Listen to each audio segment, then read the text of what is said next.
In a powerful address at the United Nations Summit of the Future, Prime Minister Narendra Modi called for essential reforms in global institutions, asserting that these changes are the key to relevance. और वैश्विक शांति एवं विकास के लिए global संस्थाओं में reforms आवश्यक है। Reform is the key to relevance. African Union को नई दिल्ली समिट में G20 की स्थायी सदस्यता इसी दिशा में एक महत्वपूर्ण कदम था। Highlighting the recent inclusion of the African Union as a permanent member of the G20, PM Modi described it as an important step towards a more equitable global framework. This is not the first time that PM Modi has underscored the need for reform within the UN. In his previous address, PM Modi emphasized that a mid-20th century approach cannot serve the world today, urging international institutions to recognize changing realities and ensure representation of all voices. संयुक्त राष्ट्र सुरक्षा परिषद में सुधार लाना, इसे अधिक जनतांत्रिक और भागीदारी परक बनाना हमारे लिए अनिवार्य है। 20वीं सदी की अनिवार्यताओं को प्रतिबिंबित करने वाली संस्थाएं 21वीं सदी में प्रभावी सिद्ध नहीं होंगी। इनके सम्मुख अप्रासंगिक होने का खतरा प्रस्तुत होगा। और मैं आग्रह से कहना चाहता हूं कि पिछली शताब्दी के आवश्यकताओं के अनुसार जिन बातों पर हमने बल दिया, जिन नीति नियमों का निर्धारण किया, 21वीं सदी में विश्व काफी बदल चुका है, बदल रहा है और बदलने की गति भी बड़ी तेज है। PM Modi has consistently questioned the UN's relevance 75 years after its founding. He acknowledged the organization's achievements but pointed out that today's challenges differ greatly from those of the past. अगर हम बीते 75 वर्षों में संयुक्त राष्ट्र की उपलब्धियों का मूल्यांकन करें तो अनेक उपलब्धियां दिखाई देती हैं, लेकिन इसके साथ ही अनेक ऐसे उदाहरण भी हैं जो संयुक्त राष्ट्र के सामने गंभीर आत्ममंथन की आवश्यकता खड़ी करते हैं। ये बात सही है कि कहने को तो तीसरा विश्व युद्ध नहीं हुआ, लेकिन इस बात को नकार नहीं सकते कि अनेकों युद्ध हुए, अनेकों गृह युद्ध भी हुए।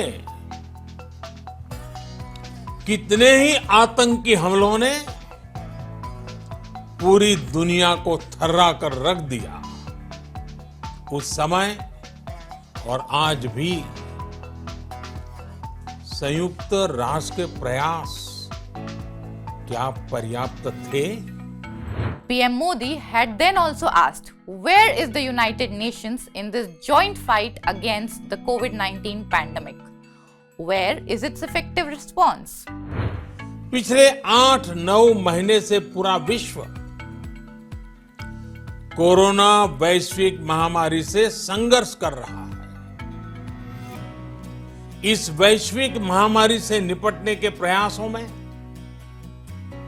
संयुक्त राष्ट्र कहां है?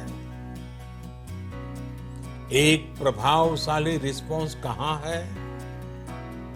अध्यक्ष महोदय, संयुक्त राष्ट्र की प्रतिक्रियाओं में बदलाव, व्यवस्थाओं में बदलाव, स्वरूप में बदलाव आज समय की मांग है।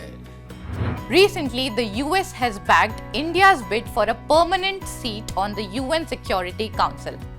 At the Quad Leaders Summit, leaders from the US, India, Japan, and Australia reaffirmed the need for comprehensive reforms in the UN.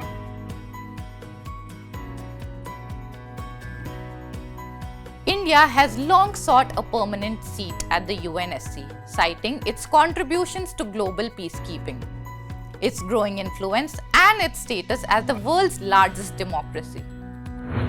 संयुक्त राष्ट्र के रिफॉर्म को लेकर जो प्रोसेस चल रहा है, उसके पूरा होने का बहुत लंबे समय से इंतजार कर रहे हैं।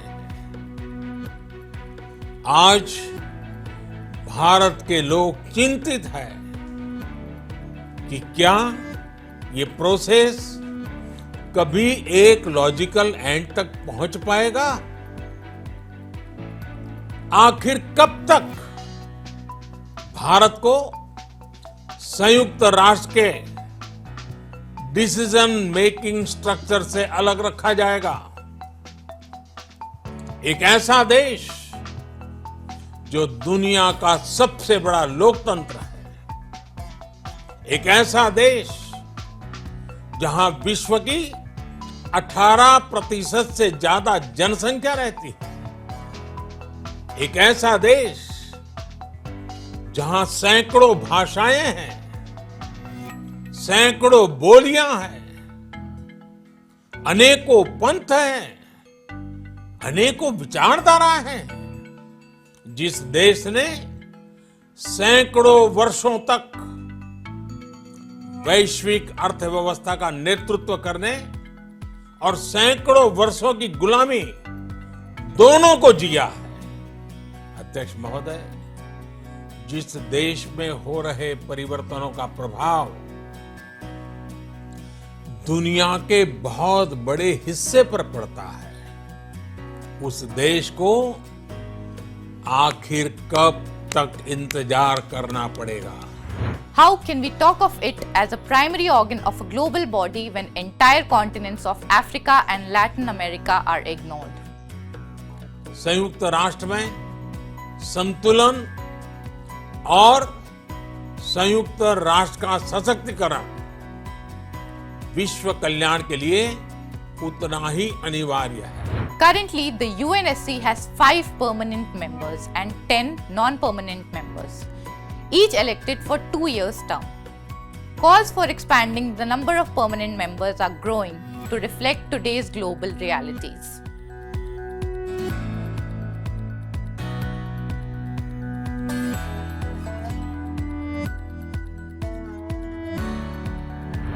As the world continues to evolve, the need for reform in global institutions remains paramount.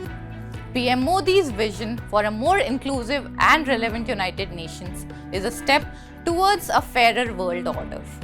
वैश्विक शांति एवं विकास के लिए ग्लोबल संस्थाओं में रिफॉर्म्स आवश्यक है। Reform is the key to relevance. पूरी मानवता के हितों की रक्षा और वैश्विक समृद्धि के लिए भारत मनसा वाचा कर्मणा से काम करता रहेगा। बहुत बहुत धन्यवाद।